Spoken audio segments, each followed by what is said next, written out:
Queridos hermanos, quiero compartir con ustedes una pequeña reflexión que lleva por título en interrogante, unigénito, primogénito. Veamos, unigénito, monogenes en griego. Pues en nuestra lengua española significa hijo único. Pero hermanos míos, desde el punto de vista bíblico, no lo podemos o no debiéramos de entenderlo así, sino yo les diría que debiéramos de entenderlo como hijo único en su género. Y me explicaré. O sea, sí, mis hermanos, la diré. El significado en nuestra lengua española es hijo único, pero desde el punto de vista bíblico debiéramos de entenderlo con esta expresión que acabo de decirles: hijo único en su género. Y me voy a explicar. Fíjense, Abraham tuvo 6 hijos, además de Ismael, O sea, que con Ismael 7. Pero sin embargo, de todos sus hijos, tan solo fue Isaac quien fue llamado unigénito. Ven cómo no coincide con el significado en nuestra lengua española. Y fue llamado unigénito por ser el hijo de la promesa. Hebreos 11:17. Isaac fue el hijo de la promesa, al igual que Cristo Jesús es el hijo, y atiendan, en el propósito eterno que Dios hizo en él, tal y como especifica Efesios 3:11. Hermanos míos, veamos. Como todos sabemos, o debiéramos de saber, yo soy el que soy, y en su naturaleza es espíritu palabra. Fíjense, la sustancia de yo soy el que soy, yo soy, es espíritu, es omnipotencia y omnipresencia. Y verán por qué. Y su esencia es la palabra, omnisciencia. Por consiguiente, hermanos míos, espíritu palabra es un concepto único e imposible de representar, comparar, imaginar, etc. Esto es imposible. Y yo entiendo, porque es que es el único modo, ¿no?, de que nosotros, pues, inevitablemente, pues desde un punto de vista antropomórfico, pues nosotros, digamos, lo personificamos. Esto que acabo de decir, lo personificamos, pero sabiendo y creyendo que uno es Dios, que no lo podemos ni imaginar, ni representar, ni comparar con nada, pero sabiendo y creyendo que uno es Dios, como sea y lo que sea, y que no hay otro fuera de él, tal y como dice en Deuteronomio 4:35 y Marcos 12:32, y que también que a otro no dará su gloria, tal y como dice en Isaías 42:8. Y ya verán como a lo largo de la exposición de digamos, pequeña reflexión, explicaremos esto porque que a otro no dará Dios su gloria, pues parece ser que contradice algunos textos del Nuevo Testamento que luego verán que no es así. Vamos a ver. En el seno, sí, desde una visión antropomórfica, yo qué sé, verlo así, porque es que es el único modo, quizás, que el hombre podamos explicarnos. En el seno de Dios, en su interior, en él, es o está el propósito eterno que hizo en Cristo Jesús nuestro Señor. Para que Cristo Jesús cumpliera con el propósito eterno que Dios hizo en él, era necesario, o sea, Dios tenía este propósito en mente, y entonces era necesario que Dios creara el universo y el escenario del mundo en que vivimos, y a su tiempo introducir el primogénito en el mundo, tal como dice en Hebreos 1:6. El primogénito de toda creación, Colosenses 1:15. El principio de la creación de Dios, Apocalipsis 3:14. Estos versículos hay que entenderlos bien, no como los entienden muchos por ahí. El principio de la creación de Dios, hermanos, como ustedes comprenderán, no significa, como algunos creen, que Cristo Jesús fue un ser creado. No creo que esto lo entiendan ustedes, sino por contrario, lo que esto significa es que en el propósito eterno que Dios hizo en él, el Señor Jesús Cristo, es el origen, es la causa y el motivo de toda creación, porque de Él y por Él y para Él son todas las cosas, tal y como dice en Romanos 11:36. Esto hay que entenderlo bien, mis hermanos. Primogénito, ya hemos visto unigénito. Primogénito, prototokos en griego, y en nuestra lengua española significa primer hijo.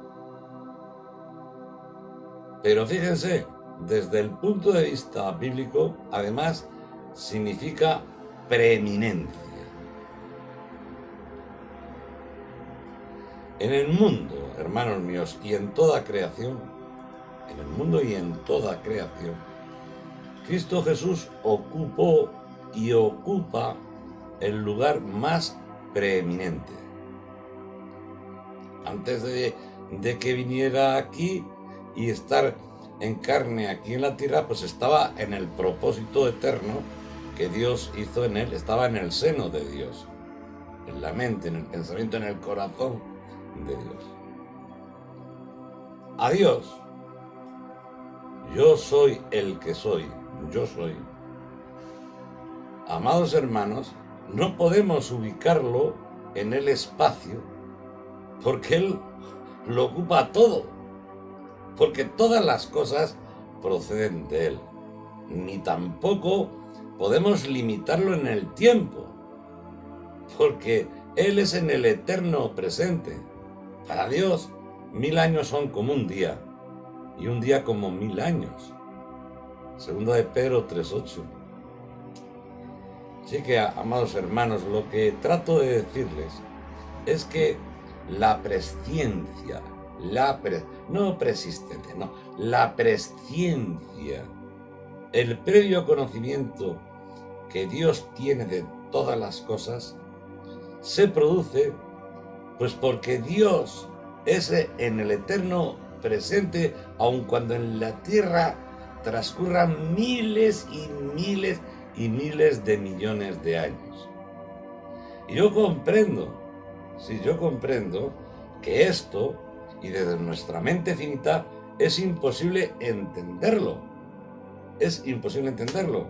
Como también es imposible entender que haya personas que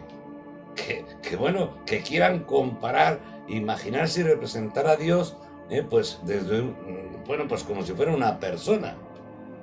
O sea, la omnipotencia, todo el poder, la omnipresencia de estar en todos, el don de la ubicuidad, de estar en todos los sitios y al mismo tiempo, y la omnisciencia, la inteligencia suprema. Digamos, yo entiendo que desde nuestra limitación física, pues hombre, querramos verlo así, pero una cosa es que queramos verlo así para poder entender algo, y otra cosa es que ya se cree una línea de doctrina como hace ya muchísimos años algunos crearon.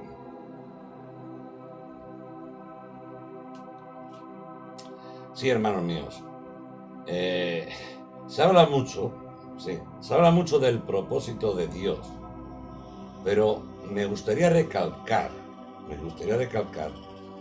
que el propósito de Dios es el propósito eterno que Dios hizo en Cristo Jesús. Y conforme a este propósito hemos sido nosotros llamados, ¿eh? No como van algunos, es que hay un propósito para mí, o Dios tiene previsto algo para mí. No, no. Conforme a este propósito, usted y yo hemos sido llamados.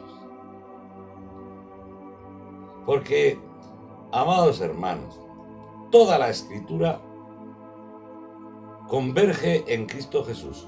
Ha de converger en Cristo Jesús.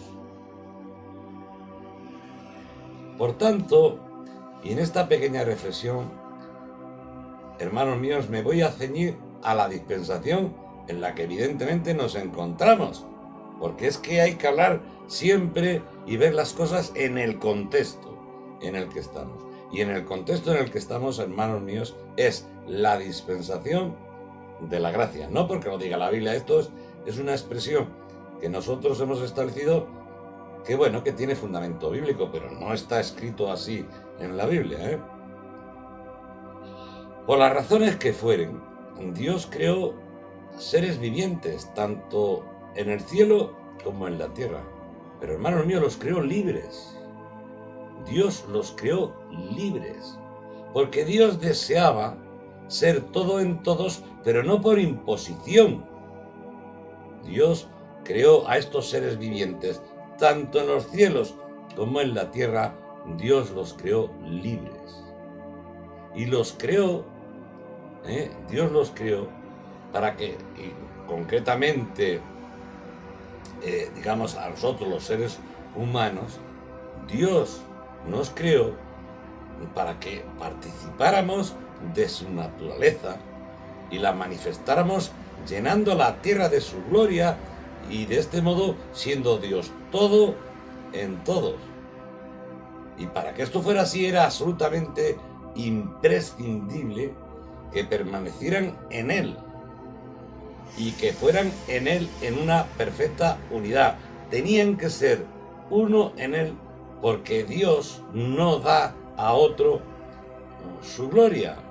Pero esto tristemente no ocurrió así. No ocurrió así, tristemente. Pero este es el propósito en origen de Dios. Pero repito, o sea, Dios podría haber dicho, no, este propósito se va a cumplir sí o sí, pero es que Dios no actúa así. Dios creó a todos los seres vivientes, tanto en el cielo como en la tierra, los creó libres. Fíjense lo que dice Juan 17, 21, 22. Dice así: para que todos sean uno, como tú, oh Padre, en mí y yo en ti, que también ellos sean uno en nosotros, para que el mundo crea que tú me enviaste. La gloria que me diste, yo les he dado, para que sean uno, así como nosotros somos uno. O sea, no hay contradicción con Isaías, que no dará a otro su gloria. Claro que no, porque vamos a ser uno con Él y en Él. La triste realidad, hermanos míos, es que una parte de los ángeles o seres celestiales y también la mayoría de los seres humanos que fueron creados a imagen de Dios, o que hemos sido creados a imagen de Dios y conforme a su semejanza, y en el ejercicio de su libre albedrío, de su libertad, pues decidieron que no quería que Dios fuera todo en ellos. Esto es lo que ocurrió con Adán y Eva. Y por consiguiente, Dios no se separó de ellos, fueron ellos los que se separaron de Él.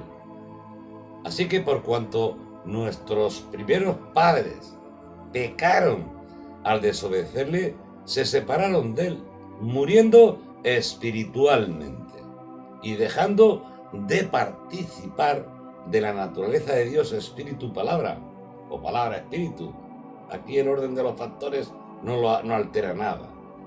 Aún así, fíjense mis hermanos, aún así, y en su amor y misericordia, Dios nunca dejó de amar al ser humano creado por él. Y durante miles de años, muchas veces y de muchas maneras, nos habló por los profetas y también manifestó su poder en el Espíritu. Tras probar Dios a la humanidad durante miles de años y no hallando nada bueno en ella, Dios puso en acción el plan divino conforme al propósito eterno que hizo en Cristo Jesús. Eso estaba en el seno, en el corazón, en la mente de Dios. Y lo hizo para nuestra salvación, para nuestra reconciliación con Él. Pero claro, Dios necesitó de un ser humano que acreditara la condición de ser hijo de Dios. ¿Y qué ocurrió? Pues ocurrió que hace poco más de 2000 años, y en su día, vino al mundo un niño, nacido de mujer y engendrado por Dios en Espíritu Santo. No, por favor, no este engendramiento mitológico, mitraico, no, en Espíritu Santo, no biológicamente. Como único en su género, unigénito. Por tanto, el Señor Jesús fue un santo ser y de espíritu inocente a semejanza de Adán antes de pecar. Porque nuestro Señor Jesús Cristo es el postrer Adán. Y este niño Jesús fue creciendo, bueno, este niño Jesús que es nuestro Señor, no vean irreverencia en esto. Fue creciendo en sabiduría y en estatura y en gracia para con Dios y los hombres, tal como dice en Lucas 2:52. Y muy pronto el Señor Jesús, y en la adolescencia, ya con 12 años, parece ser que ya tenía, si no todo el conocimiento, ya tenía bastante conocimiento del propósito eterno que el Padre hizo en él. Porque cuando lo encontramos, lo vemos ahí en el texto, 3 días perdidos, y lo hallaron en el templo, Jesús respondió a sus padres: ¿por qué me buscabais? ¿No sabíais que en las cosas de mi Padre me es necesario estar? Luego hay un versículo que dice que no entendieron nada. ¿Cómo es que no entendieron nada? ¿Cómo es que no entendieron? ¿No dice Lucas y Mateo que ahí se produjo un hecho verdaderamente extraordinario en su engendramiento? Apareciéndosele un ángel, etcétera y tal, todo lo que viene ahí escrito. Y transcurridos 12 años sufrieron amnesia y se les olvidó este hecho tan extraordinario. Bueno, Jesús, hermanos míos, tuvo las mismas necesidades biológicas que cualquier ser humano tiene. Es que fue un ser humano exactamente igual que nosotros. Él tuvo hambre, tuvo sed, sueños, cansancios. Hermanos, él tenía sentidos, él veía las cosas, como cualquiera de nosotros, instintos también. Él tenía emociones y temperamento y exactamente igual que cualquiera de nosotros. Por consiguiente, hermanos míos, el Señor Jesús Cristo fue tentado en todo. Sí, fue tentado en todo. Pero a diferencia de Adán, el Señor Jesús Cristo siempre se mantuvo firme, obediente al Padre, dependiente de Él y manifestando a todos la naturaleza y el carácter de Dios, porque Él nos dio a conocer al Padre. Así que, amados hermanos, analizando los evangelios, observamos que Jesús nunca habló por su propia cuenta, nunca, sino que habló todo cuanto el Padre que le envió le mandó decir. Juan 12:49. E igualmente, hermanos míos, analizando su ejemplo de vida, no vamos a encontrar, en él mudanza y ni sombra de variación, porque ustedes coincidirán conmigo que en los evangelios lo vemos, que todo cuanto el Señor Jesús dijo, también lo hizo. Y hermanos míos, es imposible ser más coherente que nuestro Señor Jesús Cristo. Pero Jesús no solo vino para darnos a conocer el Padre, para que conociéramos el carácter de Dios y las palabras que de Él recibió, sino que también, y saliendo de Dios, vino para salvarnos. Porque una vez al año, amados hermanos, el sumo sacerdote sacrificaba un cordero sin mancha, derramando su sangre sobre el propiciatorio para remisión de los pecados del pueblo judío. Pues bien, una vez y para siempre, Dios, y fuera del campamento, es decir, de la ciudad, de los muros de la ciudad de Jerusalén, levantó un altar de amor y misericordia en el Gólgota, donde Jesús fue crucificado y como Cordero de Dios derramó su sangre sobre el propiciatorio de la cruz para remisión de los pecados de todos aquellos que creyeron y creerán en Él como el Hijo de Dios, el unigénito del Padre. Porque el Señor Jesús Cristo murió por nosotros y porque Él es el primogénito de entre los muertos, para que en todo tenga preeminencia. Pero hermanos míos, porque he dicho para que sea el primogénito entre los muertos, pero es que no es solo que murió, sino que también resucitó, ascendió a los cielos y exaltado hasta lo sumo está a la diestra de Dios, el Padre, y está por nosotros como nuestro sumo sacerdote y abogado nuestro.